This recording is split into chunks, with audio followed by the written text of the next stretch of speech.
Welcome to the SP Sharma classes. आज जो हम कर रहे हैं वो सीएस क्रैकर की बुक से डिजिटल इलेक्ट्रॉनिक्स का सेक्शन कर रहे हैं। इसके अंदर हमने क्वेश्चन नंबर 150 तक लास्ट वीडियोस में कवर कर लिया है। आज जो हम स्टार्ट कर रहे हैं वो क्वेश्चन नंबर 151 से स्टार्ट कर रहे हैं।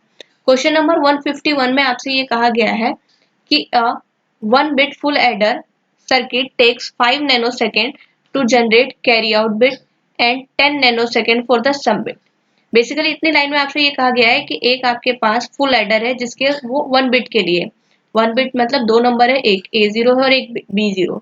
इसको जब आप ऐड कर रहे हैं तो आपको एक सम मिल रहा है और साथ में आपको एक कैरी मिल रहा है। तो जो सम जनरेट करने के लिए आपको टाइम लग रहा है वो 10 नैनो सेकेंड का लग रहा है और कैरी के लिए हमें 5 नैनो सेकेंड लग रहा है। इस यहाँ तक के ये इंफॉर्मेशन दिया है। उसके बाद आपसे ये पूछा गया है when 3 1 bit full adder are cascaded the maximum rate of addition per second will be what। Basically आपसे ये कहा गया कि अगर मैं 3 फुल एडर ले लूं इसी 1 बिट का, दैट मीन्स आपके पास 3 फुल एडर होने चाहिए, ये कुछ इस तरीके का। तो आप ऐसे एडिशन करेंगे, आपका ये रहा A0, this is your B0, A1, B1, A2 and B2। Add करने पे आपको सम बिट मिलेगी हमारी S0, S1 and S2। Carry कुछ इस तरीके से आएगा कि इसका कैरी आपके लिए इसके लिए इनपुट हो जाएगा, इसका कैरी इसके लिए इनपुट हो जाएगा और ये आपको फाइनल कैरी मिल जाएगा। आपसे ये कहा गया है कि आपको टोटल कितना एडिशन पर सेकंड लगेगा। इसको पहले आप ये समझेंगे कि ये एक तरह का पैरेलल एडर हो गया। पैरेलल एडर में अगर 1 बिट को ऐड करने में 10 नैनो सेकंड लग रहा है तो 3 बिट को ऐड करने में भी इन तीनों का कंबाइंड टाइम जो होगा वो 10 नैनो सेकंड ही होगा। डिफरेंस कहां पर आता है? इस कैरी बिट को।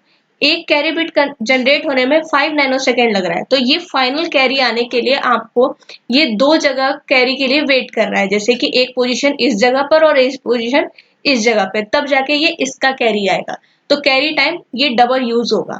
तो इसके लिए एक फॉर्मूला होता है, ये फॉर्मूला मैं यहाँ पे लिख रही हूँ। ये फॉर्मूला होता है हमारा T equal to n-1 into propagation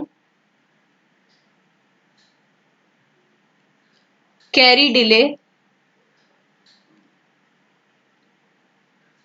plus आपका जो सम का टाइम है which is sum propagation delay.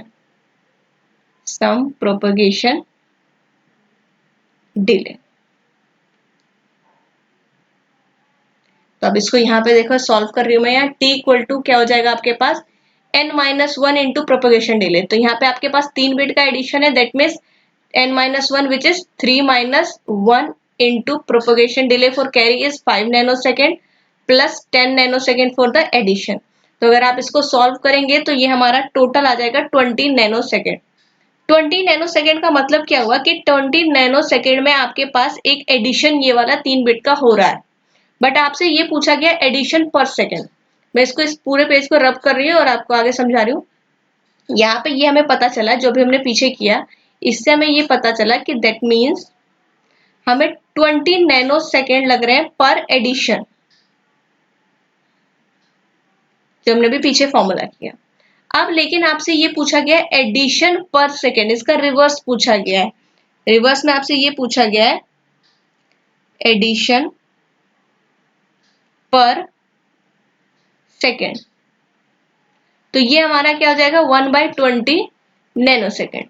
आपको आंसर सेकेंड में देना है तो आप इसको सॉल्व कर सकते हैं। 1/20 इंटू 10 की पावर 9 सेकेंड। इसे सॉल्व करेंगे तो ये आ जाएगा हमारा 5 इंटू 10 की power 7 second.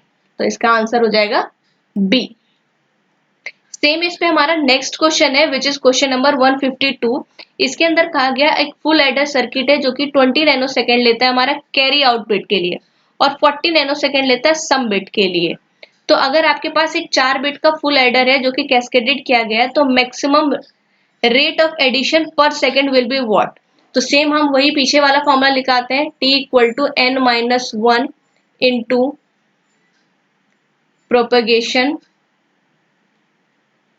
Carry delay plus propagation sum delay. तो यहाँ हम सॉल्व करते हैं इसको, तो ये कुछ इस तरीके से हो जाएगा t equal to 4 minus 1 into carry के लिए कितना हमारा प्रोपोगेशन डिले है 20 प्लस सम के लिए हमारा 40। इसे आप पूरी तरह अगर आप सॉल्व करेंगे तो ये आपका आ जाएगा 3 into 20 60 plus 40 which is 100 nano second. तो ये आपको ये मिलता है कि इसका ये मतलब हुआ कि 20 नैनो सेकेंड हमें लग रहा है पर एडिशन पे, लेकिन क्वेश्चन में रिवर्स पूछा गया एडिशन पर सेकेंड। तो आपको एडिशन पर सेकेंड का जो आंसर हो जाएगा हमारा वो हो जाएगा बेसिकली 20 नहीं, 20 हमारा पिछले क्वेश्चन के लिए था 100। तो ये हो जाएगा हमारा आंसर 1/100 नैनो सेकेंड। अब आप इसको सॉल्व कर लीजिए। नैनो सेकेंड को आप सेकेंड में जब कन्वर्ट करेंगे आपने क्या करना है, इस 1/10 को 1/100 को नैनो सेकेंड को सेकेंड में लेने के लिए हम 10 की पावर 9 से मल्टीप्लाई करेंगे सेकेंड, और इसको जब आप सॉल्व कर देंगे तो ये 10 इंटू 10 की पावर 6 सेकेंड आ जाएगा। तो इसका हमारा आंसर ए हो जाएगा 10। नाउ जो हमारा नेक्स्ट क्वेश्चन है which is question number 153 in which they are asking a binary parallel adder produce arithmetic sum इन।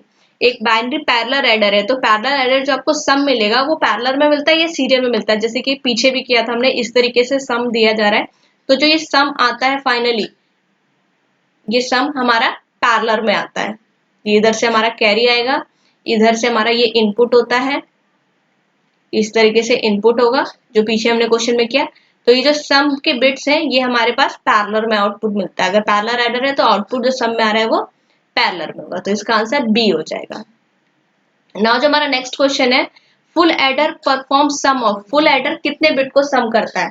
तो एडर बेसिकली दो तरह के होते हैं, एक होता है हमारा हाफ एडर और एक होता है हमारा फुल एडर। हाफ एडर जो ऐड करता है वो 2 बिट्स को ऐड करता है, जबकि जो हमारा फुल एडर है वो ऐड करता है 3 बिट्स को। 3 बिट्स का मतलब क्या हुआ, 2 बिट तो ये अपना ऐड करता है और 1 बिट कैरी को लेके आता है।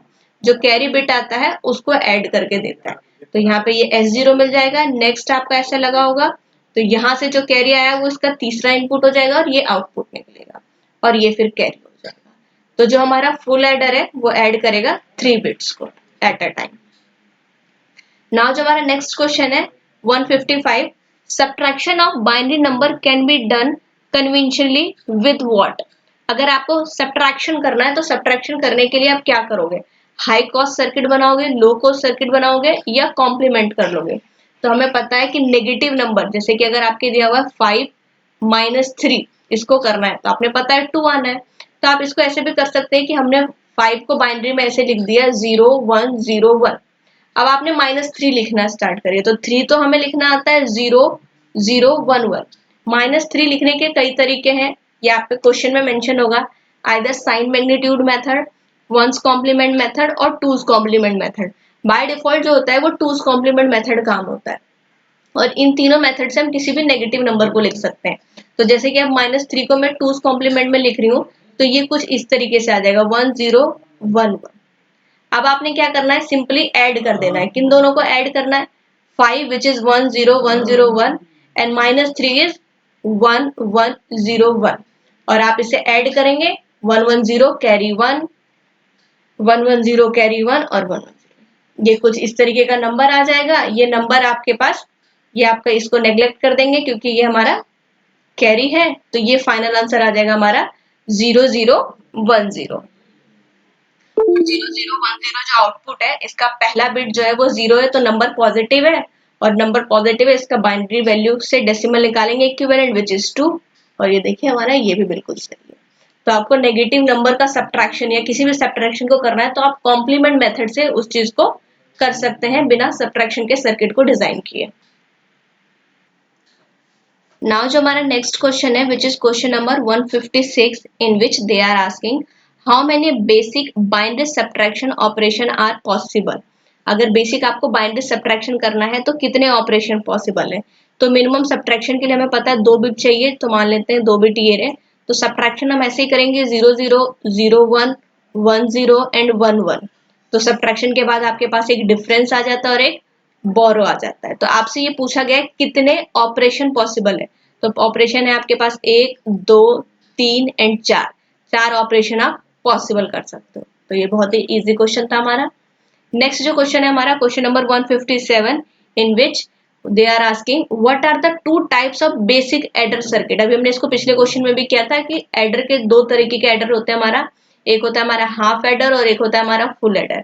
फुल एडर जो होता है वो 3 बिट के एडिशन को करता है और हाफ एडर जो होता है वो हमारा 2 बिट के एडिशन को करता है।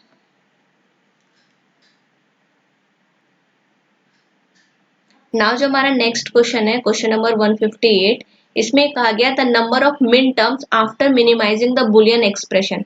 हमारे पास एक बुलियन एक्सप्रेशन है, इसको मिनिमाइज करने के बाद नंबर ऑफ मिन टर्म्स क्या होगा। इसमें आप एक एडिटिंग कर लेंगे, यहाँ पे ये मिस प्रिंट हो गया है। ये कुछ इस तरीके से है, A complement, C complement and D. Basically D के ऊपर कॉम्प्लीमेंट नहीं है, बाकी एज इट इज है जैसा ये लिखा हुआ है। तो इसको हमने यहाँ पे लिख लिया है, इसको मिनिमाइज करने की कोशिश करते हैं। ये जिसके ऊपर होल कॉम्प्लीमेंट है हम इसको बिल्कुल एंड में सॉल्व करेंगे, हम इसके पहले इसको सॉल्व करते हैं। तो इंटरनल देखेंगे ये डी कॉम्प्लीमेंट है हमारा, ये ए बी बार है प्लस ए कॉम्प्लीमेंट सी है। इन दोनों में हम देखेंगे हमारे पास कॉमन क्या आ रहा है, सी कॉम्प्लीमेंट डी, और अंदर बचा हमारा ए प्लस ए कॉम्प्लीमेंट, और इस सब के ऊपर whole complement as it is चलता आ रहा है। तो आपको पता है इसकी वैल्यू 1 होती है। तो हमारे पास अब आंसर आ गया D bar A plus B bar plus A bar C plus C bar D. कुछ इस तरीके से आ गया। अब हम इसको आगे सॉल्व करने की देखते हैं कि अब ये किस तरीके से हो सकता है। ये इन सब के ऊपर होल कॉम्प्लीमेंट बिल्कुल चलता ही आ रहा है। जैसे यहाँ पर अगर आप देखेंगे तो इन दोनों टर्म को मैं एक साथ लिख रही हूँ और इनको ऐसे ही छोड़ रहे हैं। तो जब हम इनको एक साथ ऐसे लिखेंगे तो ये हो जाएगा हमारा कुछ D complement plus C bar D plus A B complement plus A complement C. Whole complement हम बाद में सॉल्व कर लेंगे। तो आप यहाँ पर देखेंगे, यहाँ पर आपका डिस्ट्रीब्यूटिव लॉ लग रहा है कि अगर वन एलिमेंट का कॉम्प्लीमेंट किसी दूसरे के साथ हो और एक तीसरा एलिमेंट हो, बेसिकली यहाँ पे जो भी हो, यहाँ पे ये रूल कुछ इस तरीके से होता है कि अगर a plus A complement b हो तो हम इसको नेग्लेक्ट कर देते हैं। यहाँ पे a प्लस है तो ये आंसर आता है हमारा a प्लस बी। तो यहाँ पर ही हम ये लगाएंगे तो ये कुछ इस तरीके का बन जाएगा हमारे पास d complement plus c complement plus A B complement plus A C complement. अब सेम यही रूल हम इन दोनों के साथ लगाने वाले हैं। तो इसको मैं रीराइट कर रही हूँ डी, सॉरी हाँ ये रहा D complement plus C complement plus A C complement plus A B complement. यहाँ पे आप देखेंगे ये बिल्कुल अच्छे, ये ए सी है, यहाँ पे ये सी पे कॉम्प्लीमेंट नहीं है, ये नहीं है। तो यहाँ देखेंगे ये सी के ऊपर कॉम्प्लीमेंट, बेसिकली कॉम्प्लीमेंट है, ये एक वैल्यू है, इसका अगर हम कॉम्प्लीमेंट करेंगे तो ये ऐसा हो जाएगा। तो जरूरी नहीं है ऐसा हो, ये ऐसे भी लिखा हो सकता है A complement plus A B. तो इसका आंसर हो जाता है हमारा ए कॉम्प्लीमेंट प्लस बी। तो सेम इसी प्रोसेस से जो इसका आंसर हो जाएगा वो हो जाएगा D complement plus C complement plus A B complement. अब यहां से हम कुछ इस तरीके से करेंगे, ये हमारा हो गया D complement plus C complement plus, अगर हम यहां से ए कॉमन ले लें तो ये हमारे पास जाएगा 1 प्लस बी कॉम्प्लीमेंट। यहां देखेंगे एक थोड़ा सा मिसप्रिंट हो गया कुछ इस तरीके से कि ये ए कॉम्प्लीमेंट सी था, तो ये यहाँ पर होगा ये ए कॉम्प्लीमेंट सी, यहाँ पे भी ये ए कॉम्प्लीमेंट सी। तो इसके बाद ये बचेगा हमारा सी कॉम्प्लीमेंट ए कॉम्प्लीमेंट, ये इस तरीके से बचेगा। बाकी अब बिल्कुल सेम एज इट इज चल रहा है। तो ये बचा D complement plus C complement plus A complement plus A B complement. अब हम यहाँ पर फिर से सेम वही रूल लगा सकते हैं जो हमने अभी तक लगाते आए थे। तो इसको सॉल्व करने के बाद ये कुछ इस तरीके से जाएगा D complement plus C complement plus A bar plus B bar. ये कुछ ये 4 टर्म बच गए। ये हमारे पास फाइनल आउटपुट ये यहाँ तक बच गया। अब क्या है, इन सब के ऊपर होल कॉम्प्लीमेंट चलता आ रहा था, तो इसको मैं क्लीन कर देती हूँ और सॉल्व करते हैं। अब तक जो हमारे पास आउटपुट बचा था वो कुछ इस तरीके का बचा है हमारे पास D complement plus C complement plus B complement plus A complement, और इन सब के ऊपर हमारे पास होल कॉम्प्लीमेंट है। अब इसमें हम फिर से डी मॉर्गन लॉ लगा लेते हैं। तो डी मॉर्गन लॉ कुछ इस तरीके से होगा, ये इसके ऊपर कॉम्प्लीमेंट इनटू में आ जाएगा हमारे पास ये B complement plus A complement और इस सब के ऊपर whole complement. Internally De Morgan law फिर से लगा देते हैं, कॉम्प्लीमेंट कॉम्प्लीमेंट, यहाँ सी कॉम्प्लीमेंट कॉम्प्लीमेंट, इस तरफ भी बी कॉम्प्लीमेंट कॉम्प्लीमेंट और ये ए कॉम्प्लीमेंट कॉम्प्लीमेंट। अगर आप कॉम्प्लीमेंट से कॉम्प्लीमेंट क्रॉस कर दें तो ये कुछ इस तरीके से बन जाएगा ए बी सी डी। तो इस पूरे को मिनिमाइज करने के बाद जहां पे ये कॉम्प्लीमेंट नहीं है हमारे पास क्या आउटपुट आ रहा है, ए बी सी डी। तो आपसे ये पूछा गया था मिनिमम नंबर ऑफ टर्म्स बताने कितने, ये टर्म्स नहीं है ये टर्म्स है, तो एक ही टर्म है इसको सॉल्व करने के बाद। नाउ जो हमारा नेक्स्ट क्वेश्चन है विच इज क्वेश्चन नंबर 159, उसमें आपसे कहा गया है कि total number of prime implicants of the function F W X Y Z, जिसमें कुछ ये है बेसिकली एक 4 वेरिएबल का हमारे पास के मैप है और इसको वेरीफाई करके हमें बताना है कि प्राइम इम्प्लीकेंट्स कितने हैं। तो इसका हम के मैप बनाते हैं।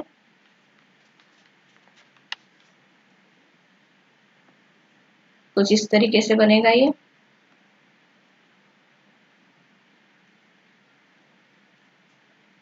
यहाँ पे W X Y Z counting देखेंगे तो 0 यहाँ पर आता है हमारे पास, 1 2 यहाँ आता है, 3 4 यहाँ आता है, 5 यहाँ आता है हमारा, 6 7 8 9 10।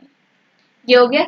आपको क्या बताना है इसके अंदर, प्राइम इम्प्लीकेंट नहीं, आपसे इसेंशियल प्राइम इम्प्लीकेंट पूछा गया है। यहाँ पे भी प्रिंटिंग एरर है हमारा, ये इसेंशियल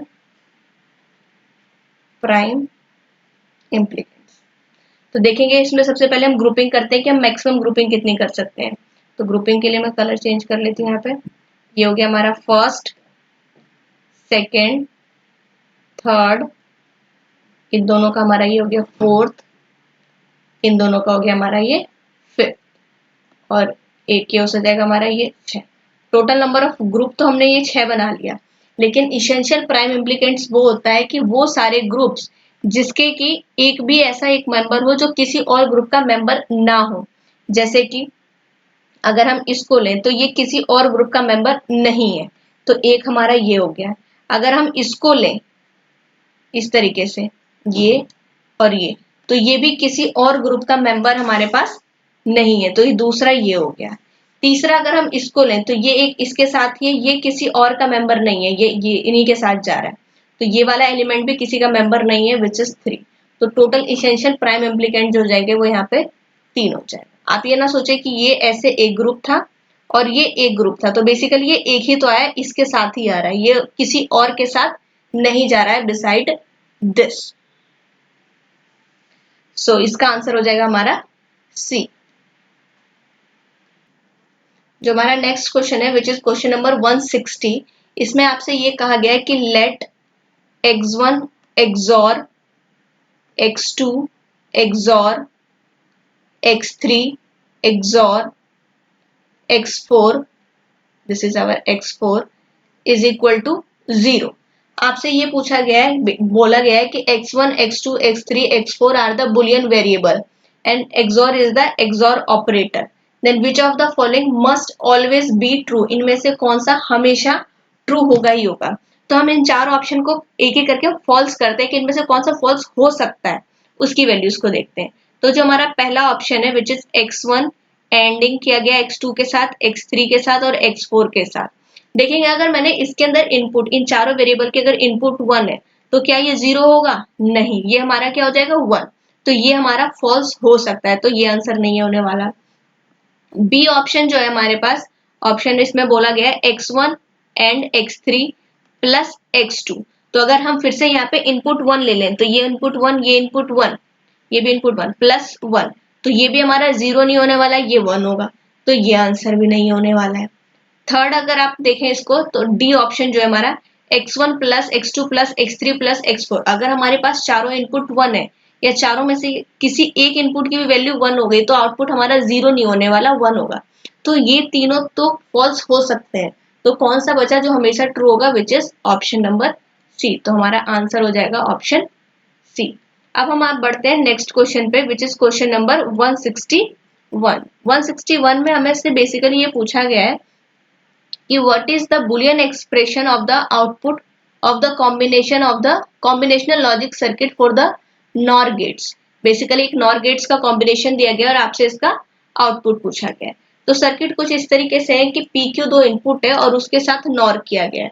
नॉर कुछ ऐसे किया गया, ये रहा PQ और नॉर किया तो यहाँ पर हमारा जो आउटपुट आ जाएगा वो हो जाएगा P प्लस Q पे बार। नॉर का काम क्या होता है हमारे पास, पहले और करिए और फिर उसके साथ उसका नॉट कर दीजिए।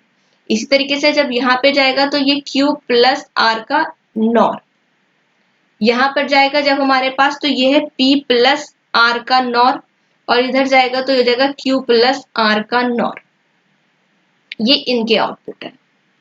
अब इस सर्किट को यहाँ पे देखेंगे कि ये जब मान लेते हैं ये हमारा है F1 और ये है F2 और उसके बाद ये हमारा फाइनल F है। तो F1 के पास क्या आएगा, F1 के पास आने वाला है, ये पहला इनपुट है उसके लिए प्लस होगा दूसरे इनपुट से। दूसरा इनपुट क्या है हमारा, Q प्लस R का कॉम्प्लीमेंट। इन दोनों को वो ऐड करेगा और उसके बाद इसका कॉम्प्लीमेंट। अब इसको अगर हम सॉल्व करेंगे डी मॉर्गन लॉ से तो ये कुछ ऐसे होने वाला है, P प्लस Q का complement whole complement, then ANDing हो जाएगा Q प्लस R कॉम्प्लीमेंट और फिर इसका एक और कॉम्प्लीमेंट। यहाँ पे एक और कॉम्प्लीमेंट है। इसको जब हम सॉल्व करेंगे तो ये हो जाएगा P प्लस Q इंटू में Q प्लस R। अब अगर आप इसको सॉल्व करेंगे तो ये कुछ इस तरीके से बनेगा हमारा, ये PQ plus PR plus Q plus QR। अब एक बिल्कुल नॉर्मल सा सॉल्यूशन आ जाएगा, Q कॉमन ले लीजिए तो ये Q प्लस PR हो जाएगा। तो ये हमारा हो गया F1 की वैल्यू। सिमिलरली हम इसमें F2 की वैल्यू को सॉल्व करेंगे। जब हम F2 को सॉल्व करेंगे तो ये हमारा P प्लस R, ये हमारा P प्लस R कॉम्प्लीमेंट और प्लस होगा इसके साथ Q प्लस R कॉम्प्लीमेंट और इसका फिर होल कॉम्प्लीमेंट। जब इसको हम सॉल्व करेंगे तो ये हो जाएगा हमारा P plus R complement complement into Q plus R complement complement. इसको सॉल्व करेंगे तो सिमिलरली ऊपर वाले की तरह कुछ ऐसा आंसर आ जाएगा इसके अंदर, R प्लस PQ। ये हो गया हमारा F1 और F2।